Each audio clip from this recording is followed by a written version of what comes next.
Hi friends, ఈరోజు ఒక మంచి యూస్ఫుల్ టిప్ని షేర్ చేస్తున్నాను. వినడానికి ఇది చిన్న చిట్కా లాగానే ఉంటుందండి, కానీ చాలా యూస్ఫుల్ గా ఉంటుంది. అదేంటంటే మనం పిల్లలకి తెచ్చే బూస్ట్ కానీ హార్లిక్స్ కానీ వాటిని ఎక్కడికైనా ఊరికి వెళ్ళేటప్పుడు అలాగే డబ్బాలో పెట్టి స్టోర్ చేసి వెళ్ళిపోతూ ఉంటాము. దానివల్ల మనం వచ్చే లోపల అవంతా కూడా కట్టేస్తూ ఉంటాయి.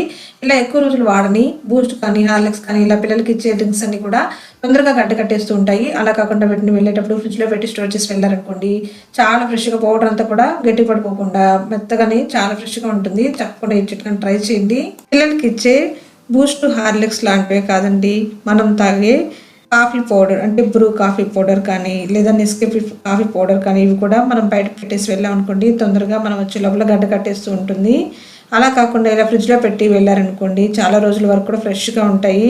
నేను ఇలా ఫ్రిడ్జ్ లో పెట్టేసి 2 months తర్వాత వచ్చి చూసానండి. చూసారు కదా, బూస్ట్ కానీ అలాగే కాఫీ పౌడర్ కానీ ఎంత ఫ్రెష్ గా ఉందో. తప్పకుండా ఈ చిట్కాని కూడా ట్రై చేయండి.